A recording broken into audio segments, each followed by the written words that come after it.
चाहत तू ही फसा नाम इल्हाम है, उसे इल्हाम आते नहीं होंगे, खुददारी उसे विरासत में मिली है,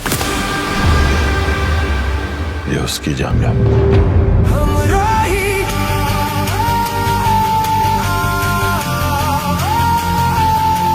उसका नाम इल्हाम है, उसे इल्हाम आते नहीं होंगे। इल्हाम ने तो आज गाजी यूसुफ को भी बैंड बजा के रख दी थी।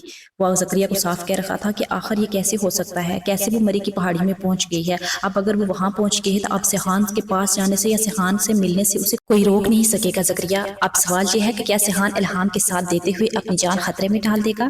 क्या इल्हाम अपनी बहन एलिफ की मौत का बदला ले पाएगी या फिर सच जानने के बाद सबको माफ कर देगी? क्या नफरत की ये आग मोहब्बत में बदल जाएगी? और क्या इल्हाम अपनी बहन के कातिल को सजा दिलाने की बजाय सिहान के साथ अपनी नई जिंदगी शुरू करने का फैसला कर लेगी? आखिर वो कौन सा राज है जो सामने आते ही सबकी जिंदगियां बदल जाएगी?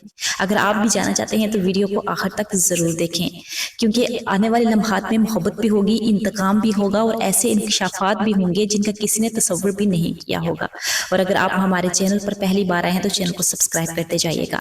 नाज़रीन, ड्रामा सीरियल हमराही की आने वाली एपिसोड में अब किस्मत एक ऐसा खेल खेलने वाली है जिसका किसी ने कभी तसव्वुर भी नहीं किया। सिहान ने तो कभी ख्वाबों और ख्यालों में भी नहीं सोचा था कि एलिफ की मौत के बाद एक दिन अचानक एलिफ जैसी शक्ल रखने वाली लड़की इसकी जिंदगी में वापस आ जाएगी।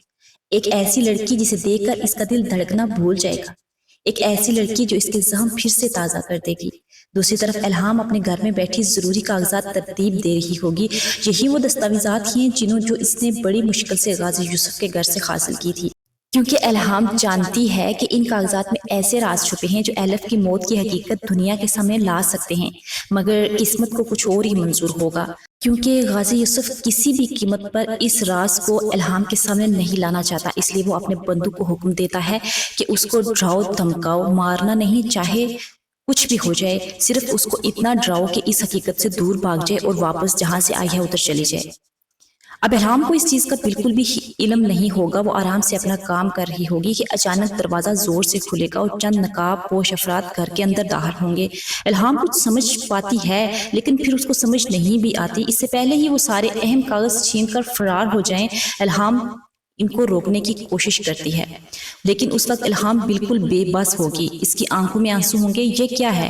वो बार बार यही सवाल खुद से कर रही है, मगर अगले ही लम्हे इसे एहसास हो गया जाएगा कि ये सब के पीछे कौन है, क्योंकि उन लोगों ने साफ साफ उसको बोला होगा कि तुम गाजी यूसुफ को इन सब के बीच लाना छोड़ दो और इस राज से दूर रहो।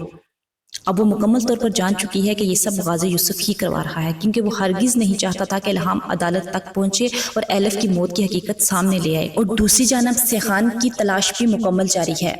ज़करिया को उसके आदमी इतला देते हैं कि मैंने सिहान को देख लिया है, वो मरी में मौजूद था। यह खबर सुनते ही ज़करिया फौरन गाजी यूसुफ के पास पहुंच जाएगा। सिहान मरी में है।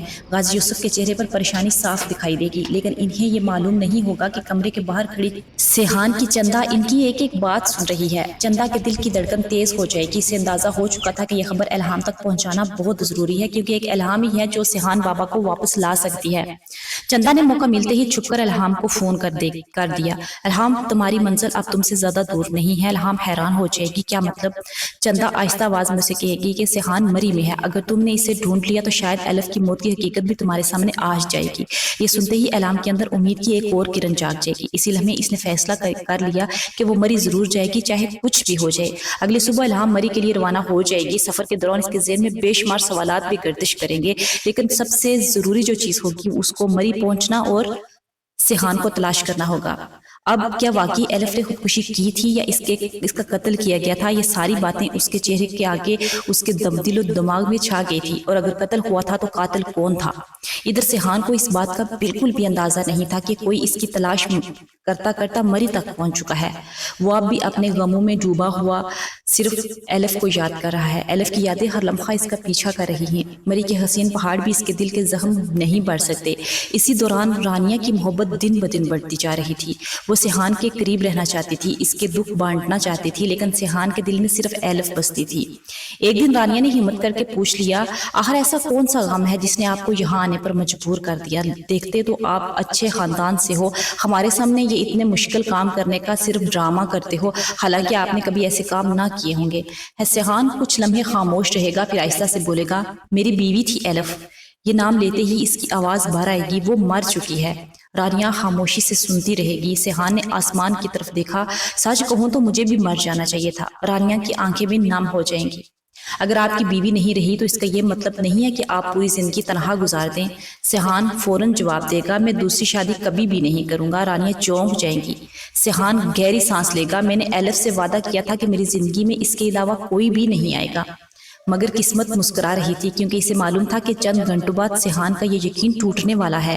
ادھر الہام مری پہنچ جائے گی۔ اس نے سیحان کی تصویریں دیکھی ہوئی تھی، وہ اسے پہچان بھی سکتی تھی، بس ضرورت تھی تو اسے ڈھونڈنے کی۔ پورا دن تلاش کرتے کرتے گزر گیا، پھر اچانک ایک ایسا لمحہ آئے گا جس نے سب کچھ بدل دینا ہے۔ سیحان کھیت میں کام کر رہا ہوگا، لکڑیاں کاٹ رہا ہوگا، اس کے ہاتھ میں کلہاڑی ہوگی، وہ اپنے خیالوں میں گم ہوگا۔ اچانک اسے احساس ہوگا کہ اس کے سامنے کوئی کھڑا ہے۔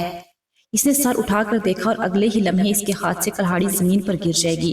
اس کی آنکھوں میں حیرت ہوگی، سانسیں رک سی جائیں گی۔ سامنے کھڑی لڑکی بالکل ایلف جیسی ہوگی، وہی چہرہ، وہی آنکھیں، وہی مسکراہٹ۔ سیحان کی آواز کانپ جائے گی، ایلف! اسے یقین نہیں آئے گا کہ یہ کون ہے، یہ ایلف ہے۔ ایلف تم یہاں کیا کر رہی ہو؟ اس کی آنکھوں سے آنسو بہنے لگیں گے۔ کہیں میں خواب تو نہیں دیکھ رہا؟ الہام آہستہ آہستہ اس کے قریب آئے گی اور نرم لہجے میں بولے گی، میں ایلف نہیں ہوں۔ سیحان جیسے پتھر کا مجسمہ بن جائے گا، میں الہام ہوں، ایلف کی جوڑواں بہن۔ یہ سنتے ہی سیحان کے قدم لڑکھڑانے لگیں گے، اسے لگے گا جیسے زمین اس کے پاؤں کے نیچے سے نکل گئی ہو، مگر پھر بھی وہ الہام کو دیکھے جا رہا تھا، کیونکہ اس کے سامنے ایلف کا عکس کھڑا تھا، ایک ایسا عکس جس نے اس کی مردہ جذبات کو دوبارہ زندہ کر دیے تھے۔ الہام گہری سانس لے گی، میں اپنی بہن کی موت کی حقیقت جاننا چاہتی ہوں اور مجھے یقین ہے کہ تم میری مدد کر سکتے ہو۔ سیحان نے اس کی طرف دیکھا، پہلی بار اس کی آنکھوں میں امید کی ایک چمک پیدا ہوئی۔ شاید قسمت انہیں ایک ایسے راستے پر لے جا رہی تھی جہاں ایلف کی موت کا راز کھلنے ہی والا تھا، لیکن انہیں یہ معلوم نہیں تھا کہ غازی یوسف بھی خاموش نہیں بیٹھے گا، وہ اپنی سچائی چھپانے کے لیے کسی بھی حد تک جائے گا۔ اور اب اصل جنگ شروع ہونا باقی تھی، ایک ایسی جنگ جس میں محبت بھی تھی، نفرت بھی تھی اور دھوکہ بھی، اور ایک ایسا راز بھی جس کے سامنے کے آنے کے بعد سب کی زندگیاں بدل جانے والی تھی۔ ابھی غازی یوسف چلا کر زکریا کو کہے گا کہ آخر یہ کیسے ہو سکتا ہے، وہاں پہ الہام کیسے پہنچی ہے، کیونکہ کچھ لوگوں نے اس کو یہ پیغام دیا تھا کہ الہام بھی مری کی پہاڑیوں میں پہنچ چکی ہے۔ وہ زکریا کو کہے گا کہ اس کا نام الہام ہے، اسے الہام نہیں ہوتے، اور پھر یہ کیسے ہو سکتا ہے کہ وہ بھی اسی جگہ پہنچ گئی ہے جہاں پہ سیحان موجود ہے۔ تم پتہ لگاؤ یہ سب کون کر رکھا ہے اور اسے یہ سب کس نے بتایا ہے۔ الہام کو کبھی بھی سیحان کے پاس نہیں پہنچنا چاہیے۔ غازی یوسف غصے میں بولتا ہے، اگر ان دونوں نے مل کر تحقیق شروع کر دی تو سب کچھ ختم ہو جائے گا زکریا۔ اس وقت زکریا اسے تسلی تو دینے کی کوشش کرے گا، فکر نہ کریں، ابھی بھی وقت ہے، ہم کچھ نہ کچھ کر لیں گے، مگر غازی یوسف جانتا تھا کہ حالات اب اس کے ہاتھ میں نہیں رہے۔ دوسری طرف سیحان ابھی تک الہام کو حیرت سے ہی دیکھ رہا ہوگا، ہر بار وہ اس کی طرف دیکھتا رہے گا، یوں محسوس ہوگا جیسے ایلف اس کے سامنے کھڑی ہو۔ اس کے دل میں عجیب سی کیفیت ہوگی، خوشی بھی، درد بھی اور ایک انجانا خوف بھی۔ الہام نے خاموشی توڑ دی، مجھے تمہاری مدد چاہیے۔ سیحان نے چونک کر پھر اس کو دیکھا، کیسی مدد؟ الہام کی آنکھوں میں آنسو تارنے لگے، میں اپنی بہن کے قاتل کو ڈھونڈنا چاہتی ہوں۔ یہ سنتے ہی سیحان کے چہرے کا رنگ اتر گیا۔ تم بھی یہی سمجھتی ہو کہ ایلف نے خودکشی نہیں کی؟ الہام نے فوراً جواب دیا، میرا دل ماننے کو تیار نہیں، ایلف ایسی لڑکی نہیں تھی جو اپنی جان خود لے لے۔ سیحان نے سر جھکا لیا، کیونکہ یہی وہ سوال تھا جو اسے ہر رات سونے نہیں دیتا تھا۔ کچھ لمحوں بعد اس نے فیصلہ کر لیا، میں تمہارا ساتھ دوں گا۔ الہام کے چہرے پر پہلی بار اطمینان نظر آیا، مگر انہیں یہ کیا معلوم تھا کہ کوئی دور سے ان دونوں پر نظر رکھے ہوئے ہے۔ ایک سیاہ گاڑی میں بیٹھا شخص دوربین کے ذریعے یہ منظر دیکھ رہا تھا۔ اب سوال یہ نہیں کہ الہام اور سیحان مل چکے ہیں، اب سوال یہ ہے کہ ایک طرف ایلف کے خون، بین کی خون کا بدلہ، اور دوسری طرف سیحان ہوگا۔ اب دیکھنا یہ ہے کہ الہام کون سا راستہ چنتی ہے، کیا وہ اپنی بہن کے قاتل کو انجام تک پہنچائے گی یا پھر محبت کی خاطر سب کچھ بلا دے گی؟ کیا الہام کو سیحان سے محبت ہو جائے گی؟ اور سب سے بڑا سوال، جب سیحان کو ایلف کی موت کی اصل حقیقت معلوم ہوگی تو کیا وہ خود کو سنبھال پائے گا یا پھر ایک اور طوفان اس کی زندگی کو تباہ کر دے گا؟ یہ جاننے کے لیے انتظار کیجیے اگلی قسط کا، کیونکہ آنے والے لمحات میں ایک ایسا راز سامنے آنے والا ہے جو ہر رشتے کی بنیاد کھلا کر رکھ دے گا۔